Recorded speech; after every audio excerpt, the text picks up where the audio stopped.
Eh bien salut à tous et à toutes, ici Kepoa, j'espère que vous allez bien. J'ai un peu bugué pour mon intro mais on la garde, c'est pas grave. Aujourd'hui on se retrouve pour des nouvelles aventures et on est au jardin d'acclimatation qui, pour information, est le seul parc intramuros à Paris. Donc voilà, je vous donnerai mon avis sur ma journée au parc en sachant qu'on est un dimanche en plein mois d'août et qu'il y a du soleil. Pour info, ça fait 2 semaines qu'il flotte et là c'est le premier jour de soleil, donc niveau fréquentation j'ai vraiment peur. Mais de toute façon on va bien voir, il y a 4 crédits à choper, ça me permettra de donner mon petit avis sur le parc. Et donc faut savoir qu'à la base, là on est en pleine forêt avec ici la fondation Louis Vuitton qui a un musée fort sympathique, musée privé mais il reste cool quand même. Et donc il y a beaucoup de végétation et il y a deux possibilités. Soit on rentre avec juste un ticket d'entrée et je crois que c'est 3 ou 4 euros et on peut se balader, ou alors on paye un pass illimité pour pouvoir faire toutes les attractions en illimité. Donc voilà, ici c'est du pay par ride sauf si on achète le bracelet limité. Moi j'ai une réduction CE, faut savoir que sans réduction CE le billet est à 46 euros en illimité. On va voir ce que ça donne mais ça me paraît quand même très cher en vue de l'offre. Après faut pas parler trop vite, on verra bien, mais on peut, voilà, faut savoir qu'on peut venir ici juste pour s'y balader. Pour ceux qui habitent pas à Paris, vous comprendrez pas, mais à Paris avoir un tel endroit de verdure c'est très rare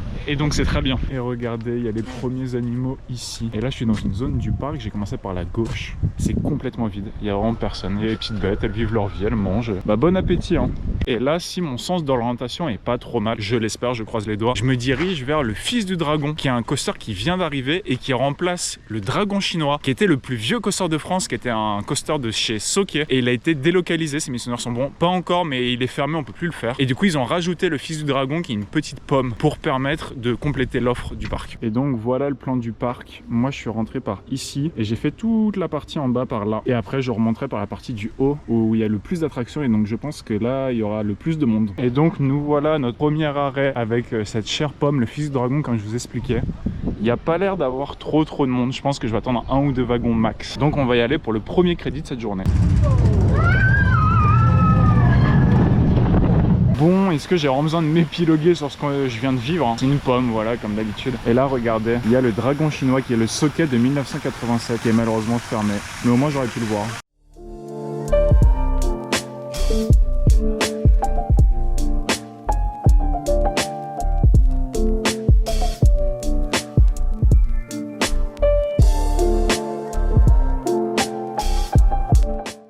Et comme vous le voyez, il y a tout plein d'animaux de partout. Bon, moi, vous connaissez mon point de vue là-dessus. Je suis pas fan d'aller dans les enclos et faire chier les pauvres animaux. Mais ça reste quand même sympathique. Et là, la chèvre, elle était en détente sur la table. Hein. Vraiment, The Goat, elle était en place. Hein.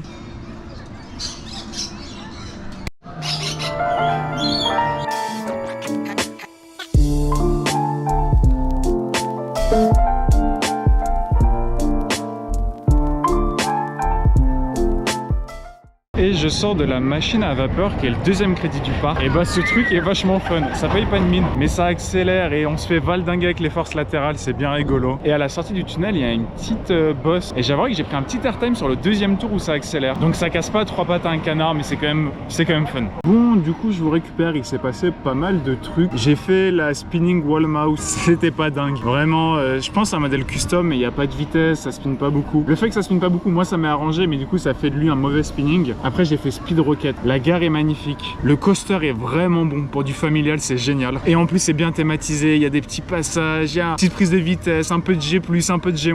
Vraiment il y a beaucoup de parcs d'attractions qui devraient s'inspirer de ça pour faire du familial. Parce que là honnêtement vous mettez un familial comme ça à la place du Voldiker Opéra, je suis l'homme le plus heureux. Hein. Vous mettez, il y a tellement de parcs même, vous mettez ça à la mer de sable, c'est génial vraiment. Je pense que je vais le refaire pas mal de fois cet après-midi. Le seul défaut c'est que le quai on peut embarquer qu'un train à un train, donc ça fait 4 personnes par 4 personnes. Donc il y avait 10 personnes devant moi, je me suis retrouvé à attendre 10 minutes.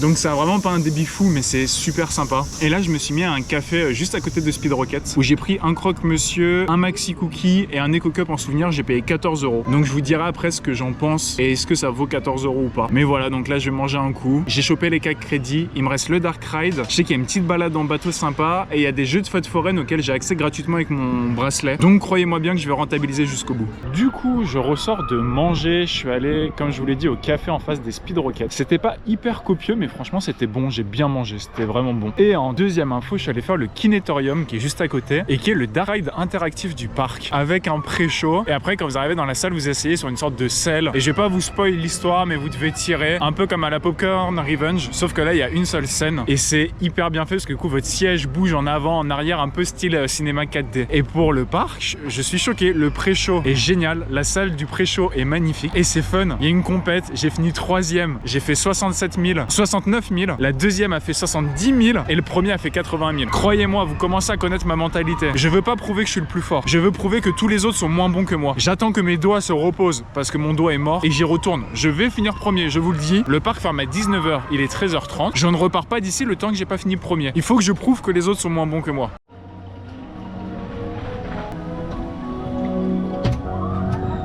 Je suis passé par la rivière enchantée et c'était super sympa cette petite balade, c'est chill, il se passe rien, il y a rien, mais il y a une petite musique, vous avez un petit cours d'eau, c'est très joli et très mignon. Et malheureusement le beau soleil de ce matin s'est transformé en pluie et ça c'est quand même un peu moins fun. Mais je m'en vais sur le kinétorium du coup, comme ça autant être à l'abri et autant finir premier. Je vais essayer de viser 100 000, ça me paraît faisable. Je vais voir, je vais tenter puis je vous tiens au courant de toute manière.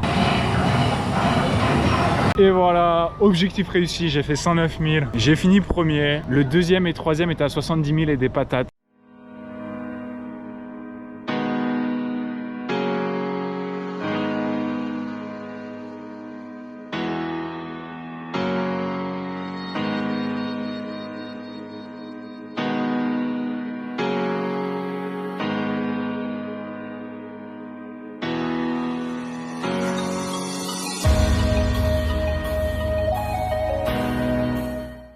Et par contre, quand je vous disais que c'était vraiment un parc familial, pour dire, dans les speed rockets, j'étais à l'arrière et dans un des virages inclinés, en levant les bras, je me suis bien mangé une branche qui est venue gentiment me fouetter l'avant-bras. C'était très agréable. Donc c'est preuve que leurs coasters sont vraiment prévus pour les enfants parce que dès qu'on lève un peu les bras et qu'on est un chouïa grand, ça tape. Donc c'est pas très agréable, mais en vrai c'était rigolo. Et sinon, vraiment speed rocket, toujours sur un coup de cœur. Mais là, de toute façon, je vais continuer à faire quelques attractions encore.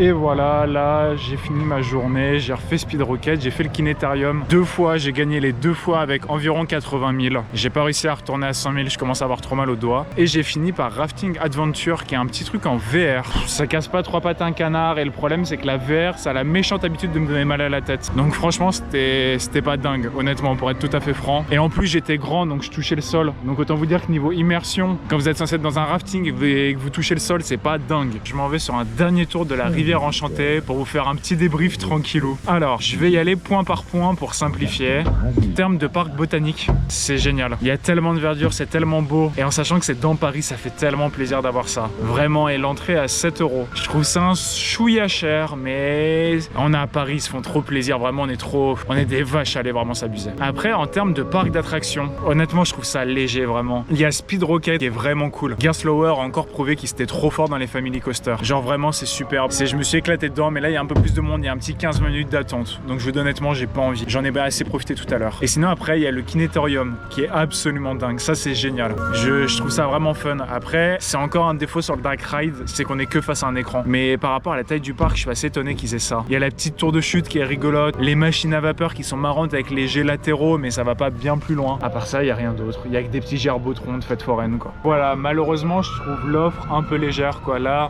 je suis arrivé à quoi, 11h30, là il est à peu près 16 h et j'ai eu le temps de faire plusieurs fois tout ce que j'avais envie de faire. J'ai eu le temps de faire tout le tour du parc à pied, j'ai eu le temps de faire une bonne pause pour manger. Donc voilà, en 4-5 heures j'ai largement fait le tour. Après il n'y a pas grand monde. Honnêtement je pensais qu'il y aurait beaucoup de monde comme je l'avais dit en début de vidéo, mais j'ai eu une journée plutôt calme. Donc vraiment là-dessus j'ai eu de la chance parce que ça m'a permis de tout faire tranquillement sans me prendre la tête. En sachant que les billets d'entrée non datés ici pour avoir les attractions en illimité c'est 46 €. Voilà, 46 € si vous avez des réducs, c'est un billet d'entrée pour le parc Astérix quoi. Donc c'est beaucoup trop cher. Donc je peux pas vous conseiller ça. Si vous arrivez à avoir des billets datés à 25-26 € ou des passes avec des CE, venez. Mais sinon, zapper 46 €, c'est tellement cher et c'est dommage parce que vraiment, c'est un parc qui donne envie. Et moi, je vous dis honnêtement, je suis pas si loin en transport. Honnêtement, il y aura un pass annuel que je pense que je le prendrai pour revenir de temps en temps parce que j'ai vraiment passé une bonne après-midi quoi. Mais c'est juste trop cher. C'est vraiment, ils sont à Paris et ils ont complètement craqué leur slip parce que c'est peuplé de bobos parisiens qui sont blindés de thunes. Et c'est aussi ça, un des défauts du parc, c'est que du coup, ils sont pas très respectueux ces gens-là et ils gèrent pas du tout leurs gosses. Donc ça, malheureusement, le parc y est pour rien, mais bah la type de fréquentation, ça